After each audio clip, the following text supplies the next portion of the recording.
il vient à l'école. Il ne va pas attaquer au moment de la récréation. Il ne va pas attaquer au moment où les amis peut-être partent à la toilette ou peut-être comme ça. Parce qu'il sait qu'à ces moments-là, les gens, les professeurs, les gens de la sécurité sont là autour. Et ce sont des gens d'assez grand gabarit qui, quand il va essayer d'attaquer, les gens pourront venir intervenir plus facilement. Il s'est dit, je vais faire quoi? Je vais attaquer pendant les moments où il est les plus vulnérables.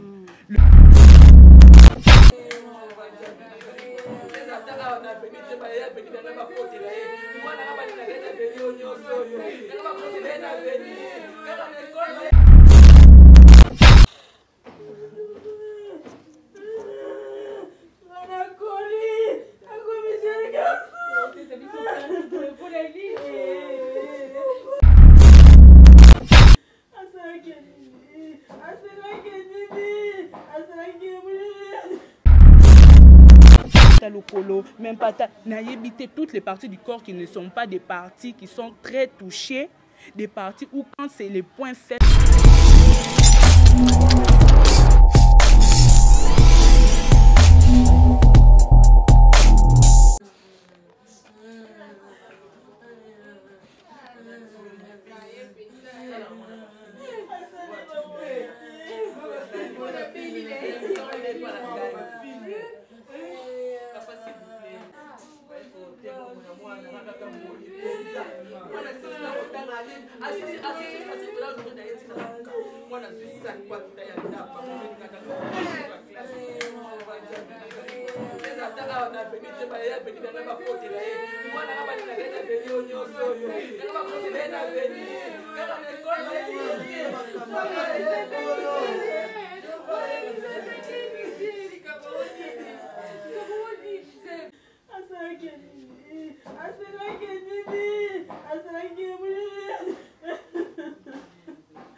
Mwana onga na yebi depuis bon mwana na ye.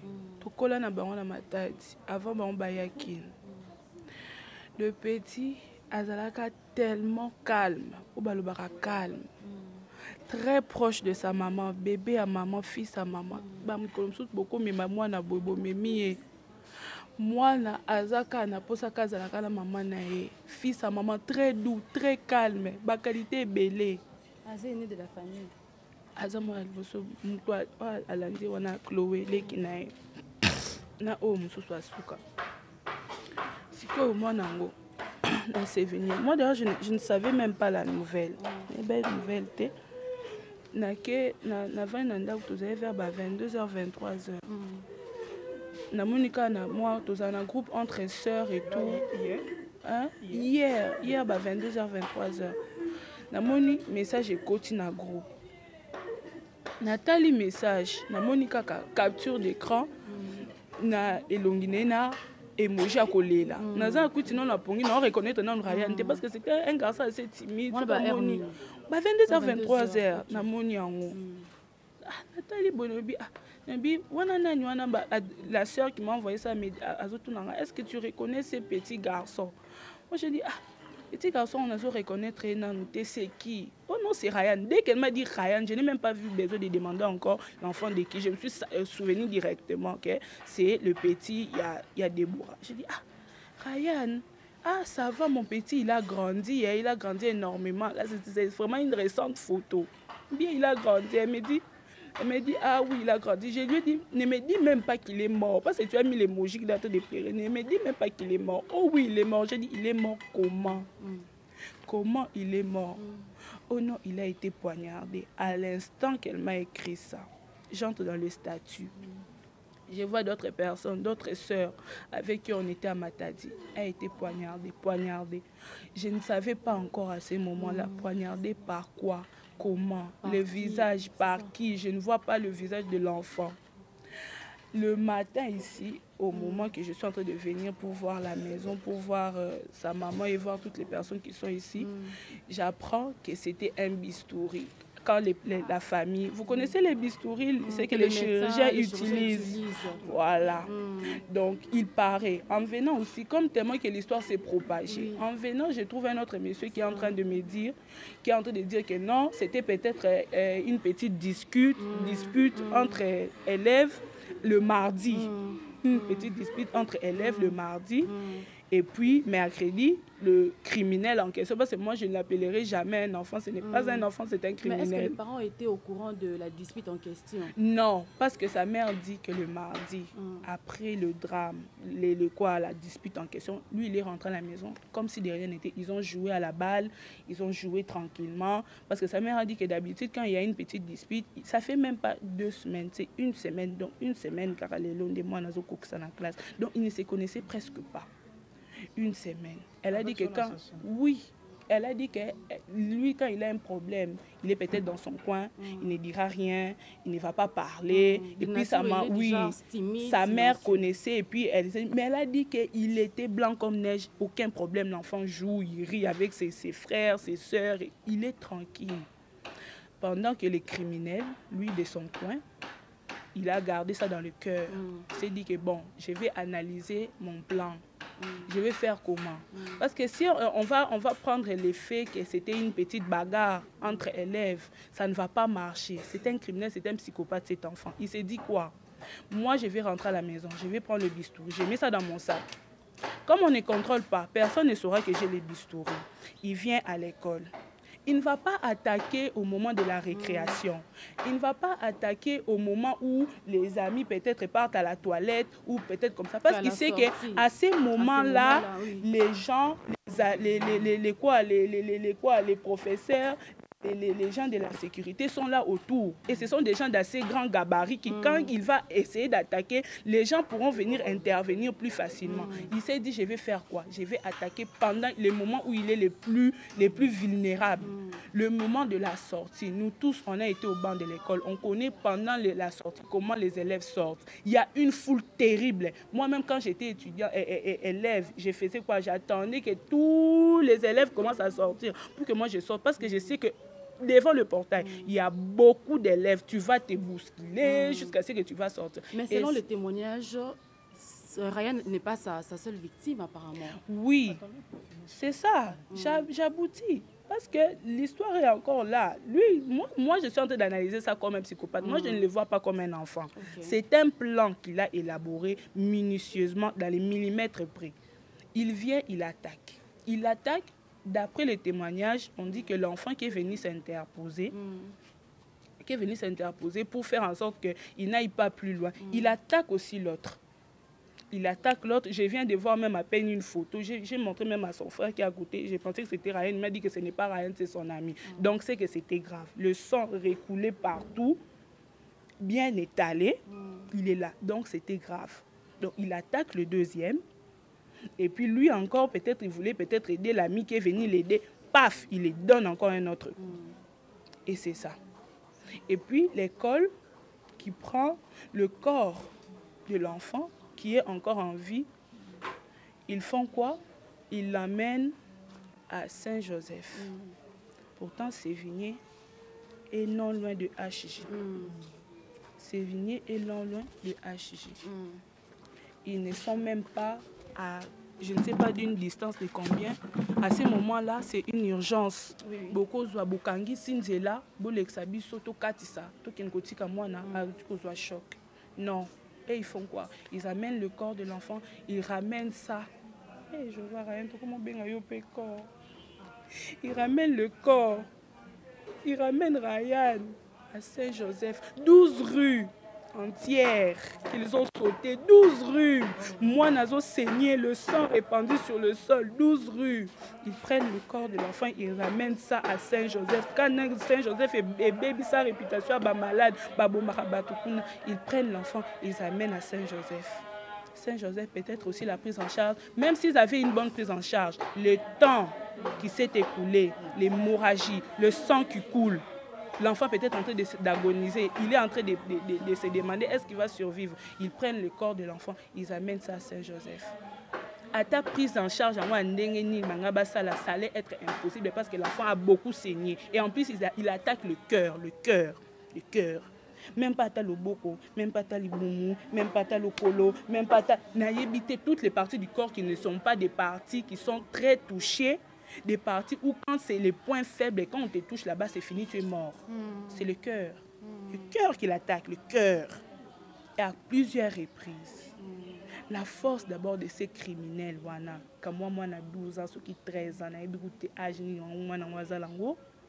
quelle force qu'il a eu d'empoigner.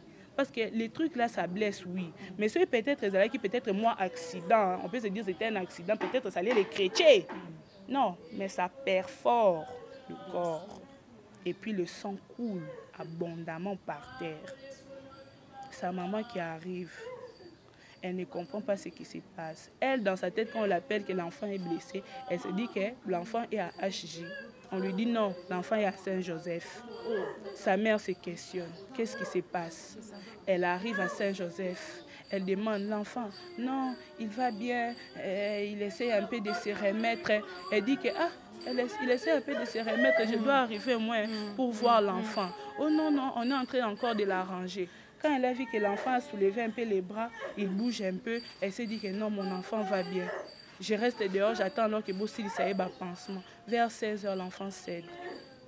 Vers 16h, l'enfant cède. Elle va, on prend les draps, on met sur la tête de son fils. Elle n'arrive pas à comprendre. Elle se dit que moi, je paie pourquoi enlevez-moi ces draps-là? L'enfant ne va pas bien respirer. Donc, on essaie à Koufaki. On essaie à Koufaki. La version de l'école. Maintenant, qu'est-ce que l'école, le directeur, le superviseur, je ne sais pas moi, qu'est-ce qu'ils vous ont donné comme version? D'après le journaliste qui est venu, oui. Il a dit que l'école a dit qu'ils se sont battus à l'extérieur de l'école. À l'extérieur de l'école. Pour faire porter les chapeaux. Peut-être après, ils vont rajouter encore d'autres versions pour dire que les deux enfants étaient déjà des bandits.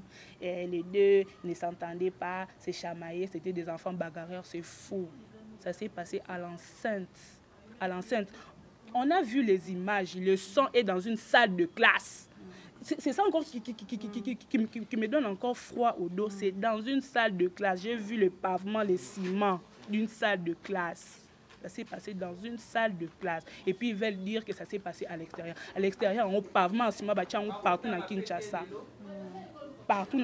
Et puis ils étudient, hein, les élèves étudient après un drame aussi grave. Mais est-ce que l'un des autorités, il y a école, qui est sur place dans la famille, Batuna, ils n'ont rien fait pour présenter même fils que leurs condoléances? Vous voyez comme on est là, on n'est rien que la famille et la famille. La famille, les voisins, la famille. Moi, je suis une de leurs sœurs. On se connaît depuis Matadi, je connais presque toute leur famille. Oui. Maintenant, présentement, où se trouve cet enfant-là? Celui qui a causé tous ces drames, il se trouve où? Je ne sais pas. En tout cas, d'après ce que moi je sais, parce que toutes les informations qu'on a, c'est des parts et d'autres. Donc, je ne saurais jamais me dire à 100% que c'est ça.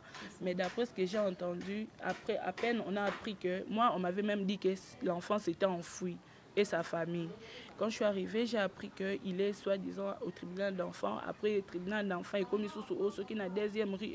Donc, jusqu'à présent, on n'arrive pas à se prononcer où est le criminel. Son père vient de partir il n'y a pas longtemps. Ils se sont partis avec, je crois, un avocat aussi, pour aller essayer de voir comment les choses se passent réellement là-bas de l'autre côté.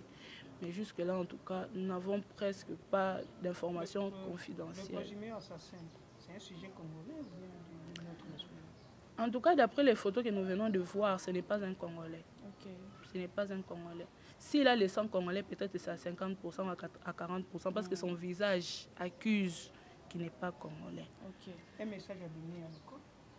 Le message que je pourrais seulement donner à l'école est qu'ils doivent reconnaître qu'ils ont mal géré les choses. Ils ont très mal géré. Et le fait de pouvoir faire porter, de s'enlever de la responsabilité énorme qu'ils ont sur le dos, c'est ça encore qui me fait encore le plus mal.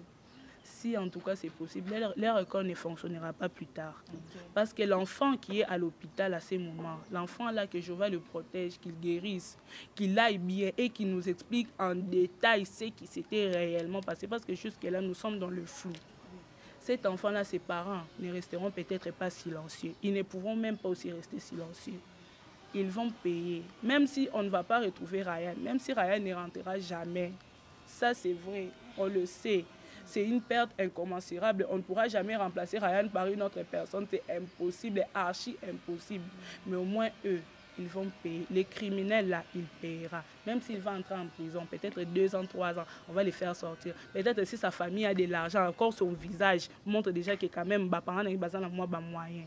Peut-être il va sortir 2 ans, 1 année, moi petite correction, il sort, bah si moi bambon et pas banani babatouana ba policier, ba magistrat, patati patata, c'est fini, l'enfant part. Mais l'enfant là, les criminels là, il va payer ça tôt ou tard. Il est quoi? Même si c'est dit que lui, oh non, peut-être sa famille va dire que non, c'était un accident, non, les enfants, les affaires des enfants n'entrent pas, c'était une petite dispute. Tôt ou tard, regarde comment sa maman est.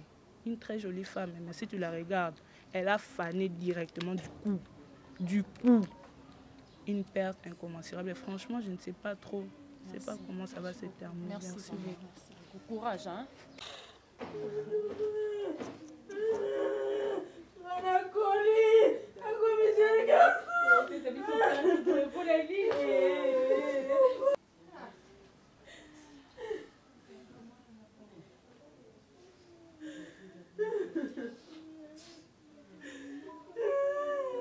Yo,